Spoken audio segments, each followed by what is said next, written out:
and standing or 8 horses. That's the reason they're called 14-8s. There's an organization I belong to that's called the 14-8ers. But nevertheless, we got on the boxcar headed toward the Battle of the Bulge, part of the way on the boxcar, and I was standing, the fellow I was standing next to nudged him and said, "Hey, let's see if we can't get out of this thing and get on top of the car." These cars didn't travel, and they weren't nearly as large as here in United States, or didn't travel near as fast. So anyway, we got on top of the car, the two of us playing cowboys and Indians, and jumping from one car to the other, and all at once I noticed he took a flip-flop, and I ducked immediately, and a wire just hit the top of my helmet, just went across it, and I got down thinking that this wasn't a very smart idea, and I got back in the car. And the only thing I could think of that he had thrown off the car and in France timber someplace. And it always bothered me because I was the only one that knew what happened. I didn't know who to tell. I didn't know his name. And this went on through my mind. And I think it was probably 30 years after I got out of service and got married. A cousin of mine invited me, myself and my wife, for lunch this one particular day. And we went in, and he inviting us said he had a fellow that he took training with in the United States. And in doing so, we went in to meet him, and after lunch, while we went in the living room, first thing he said, "You remember that time you and I got on top of that boxcar?" And I almost rolled fell out of the car. I couldn't believe it, and I said, "Was that you?" And they said, "Yeah." I said, "Didn't that wire catch you?" "Yeah, right across here like that." But I was able to hold on to the car. Like I said, they didn't go very fast. This I didn't know, and this was the most strangest thing that I've ever experienced. And of course, he's passed away now, but I just couldn't believe it. And the other thing that might be of some interest, and of course, I got back in the car and I told you about him, but we went on a ways, and then we got onto onto a truck, a group of us, and we got dropped off into Bastogne, Belgium, which was right at the center of the Battle of the Bulge. This was at night, in the middle of the night, and a lot of firepower, and we got run into an old shelled-out building, and there was a fellow that in charge with our small group, 8 or 10, 12 was of us, and I had to relieve myself, so I just stepped outside. The side of the building was not all gone, and stepped out, and when I got back in, everybody was gone. And I didn't know what I was going to do. I had my rifle, and the first thing I said to myself, "Dear Lord, I'll do the best I can, the rest is up to you." And I stepped out on the street, and then, like I said, it was just in the middle of the night, lights flashing, shells, and a truck happened to come by driving very slow, dodging around the parts of the buildings that was laying in the street. I ran along behind it, and a fellow was sitting in it. It was a 2.5-ton truck. It turned out to be a chow truck. And he reached out his hand and grabbed a hold of my hand and pulled me up in the truck. And he said, "Soldier, where are you going?"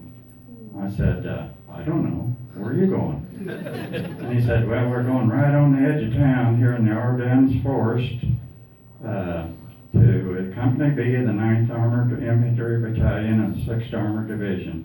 I said, "Well, that's where I'm going." And then we got there. They didn't ask any questions or anything. They said, dig in and don't light a cigarette or anything. We're being shelled very heavily. And which, of course, didn't ask my name or a thing. They were needing people so bad they were just not worried about name or anything. So then time went on. We went into Luxembourg and took some towns, and I won't go into all that. And anyway, then I don't know. It was months went by. I never did write home since I never got a letter from home for quite a length of time, and I regret now and ever since then that I didn't write. But anyway, I don't even know where I was at this time, probably in Germany someplace, but a Red Cross pen came up to me, and he said, soldier? Well, he asked if my name was Arnold Durlock, and I said yes. And he said, aren't you writing home? And I said, no. And he said, why not? I said, well, I haven't been getting any mail. And he said, well, that's no excuse. And I pointed my finger at him, and I said, I'll tell you what I'll do. You get me some mail, and I'll write home. And it was a time after that I got 112 letters all in one place. And of course then I started writing home.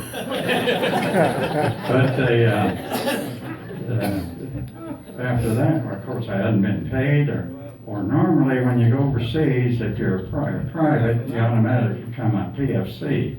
I didn't even do that. I stayed private. And because nobody knew where I was at, and didn't even ask what my name was, where I was. I was with that armored division. And so I decided, well, I haven't got paid either. So I went to our clerk, or got a hold of him. I said, hey, the Red Cross got some mail for me. How about you getting some money? And it took a little while, and he got back with me, and he said, hey, you know, you could have stowed away on the ship and went home. I said, oh, well, I got with an officer, and they found out you're in dead file. And so, well, that was all right. Anyway, they got somewhat straightened out. And then another little interesting thing I might tell. I went to a hospital ended up in Metz, France, and I had trench foot and frozen feet and trench foot, and I went in the amputation ward. And of course, all I could do is lie on my back with the feet elevated above my heart. And then for a quite length of time, a couple months, I think, or nearly so. And nothing to do but just lay there. I was physically all right, other than my feet. And so I just took a French coin, and I forget what, but anyway, the French coins are not as hard as silver like we have here. Anyway, I took in a hospital bed, iron frame, took a heavy spoon and kept turning it over and over and tapping on it. And what it amounted to, then I took my knife and cut the center out and made a ring out of it. I still have that ring at home. And that's just an unusual thing. And then it wasn't, then after a while the doctor checked me again, and he said, well, the first thing he said, we can, when I got in there, you have trench foot, and there's nothing we can do but lie you on the bed, like I said, with my feet elevated above my heart. Well, I told him, that's something I can do. I can pray. And believe me, I did every day. Track was my favorite sport in school, and I loved to dance, and I couldn't see living without my feet. And after quite length of time, the doctor he came in quite often, but he said, you'll never get all your circulation back. You're fortunate you haven't lost your feet, and they need you back up the front line. So that's where I went. And by that time, we liberated Buchenwald, the concentration camp, and that's a sad place. But, well, thank you.